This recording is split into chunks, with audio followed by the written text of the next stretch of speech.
If you've ever been told you're smart, that could be the biggest setback of your life. Because praise that sounds like a compliment could actually cripple your growth. Think about it. When you were a kid and somebody said to you, "Oh, you're so talented," they thought they were building you up. But what if that's what prevented you from taking risk, pushing harder, and becoming unstoppable? What if the truth is that talent doesn't predict success? Training does. And that's not just my opinion.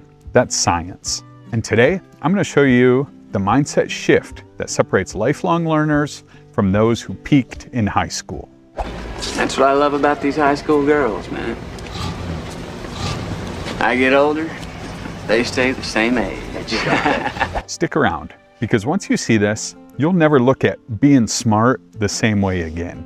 I used to believe that success was about proving that I was naturally good in life, in relationships, in sports, in school. And every time I failed, it felt like maybe proof that I wasn't so good.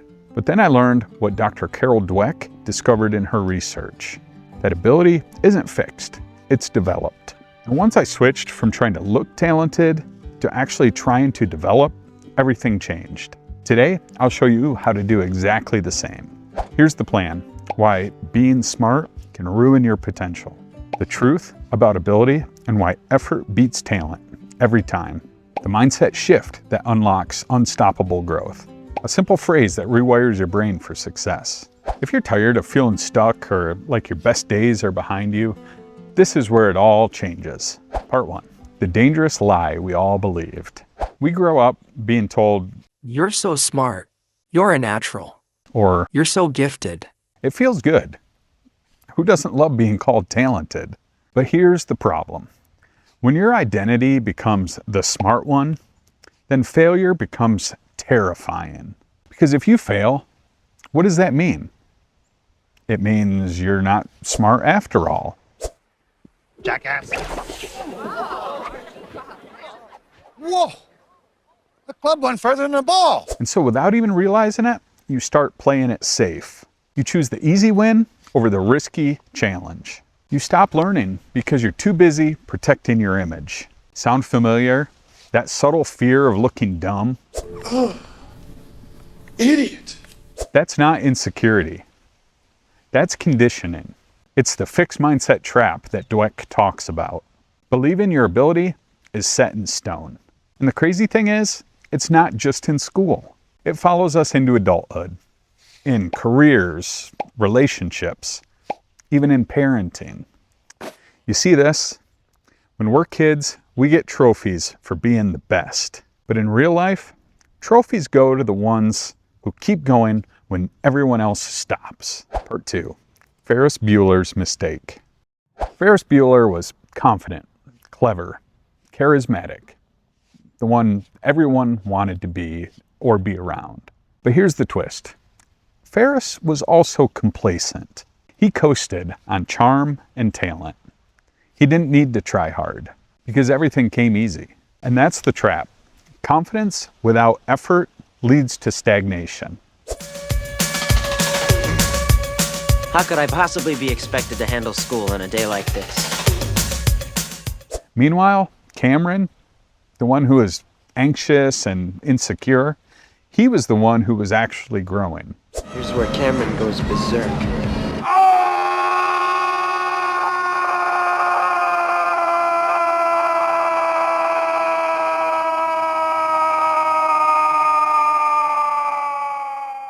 He struggled, he doubted, but he learned. And that's all the difference. Ferris looked successful. Cameron became successful. So ask yourself, are you living like Ferris, coasting on what you already know? Or like Cameron, learning your way to greatness? Part 3, the truth about ability and accomplishment. Here's what Dweck discovered. Just because some people can do things with little or no training doesn't mean that others can't do it. Sometimes even better, with training. In other words, innate talent means nothing without effort. And effort, consistent, deliberate effort, is the great equalizer. Think about it. The most gifted athletes, they still practice. The most gifted musicians, they still rehearse. The most successful people still fail and learn from it. Success is not 1% talent and 99% luck. It's 1% talent and 99% hard work. And when you internalize that, something amazing happens. You stop saying, I can't do this, and start saying, I can't do this yet. Part 4, I'm not good yet, but I'm learning. Here's the phrase that rewires your brain. I'm not good yet, but I'm learning. Say it out loud. Every time you mess up. Every time you compare yourself to someone ahead of you. Every time you compare your beginning to someone else's middle. This one phrase shifts your identity from performance to progress. It's what separates those who stay stuck from those who grow. Because growth is messy. It's awkward. It's slow. It's full of almosts. But that's where transformation happens. In the effort zone, not the comfort zone. Here's what's wild. When you stop protecting your ego and start protecting your learning, you become unstoppable. Part 5, proof it works. When I first started creating videos, I was terrified.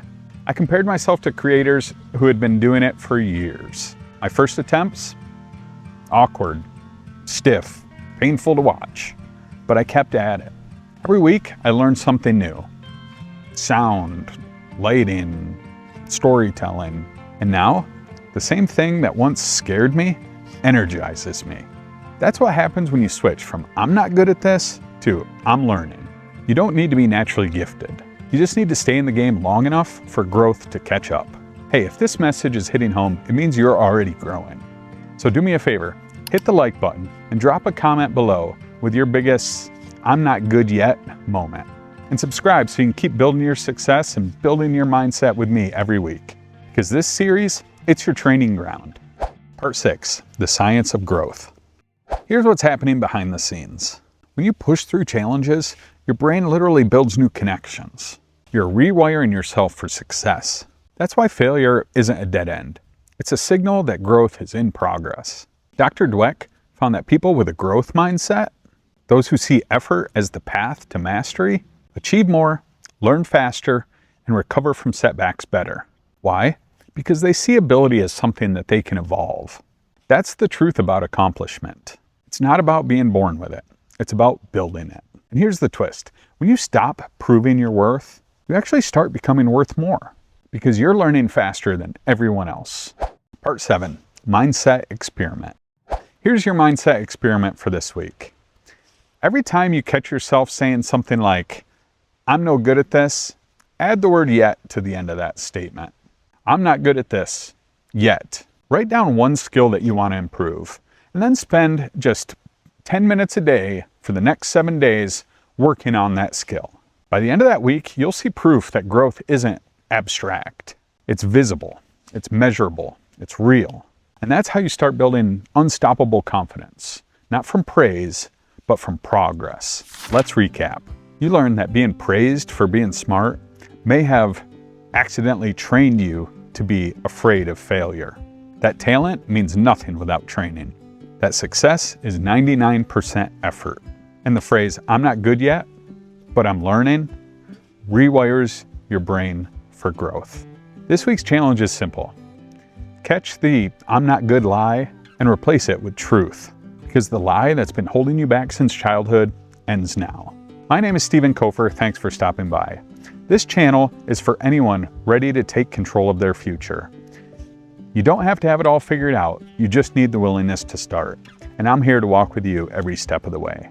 Next time, we'll talk about how mindset shapes relationships and how your view of others' abilities can either build or destroy. You don't want to miss that one. So make sure you're subscribed and check out the full playlist, the Mindset Mastery series, only on building success.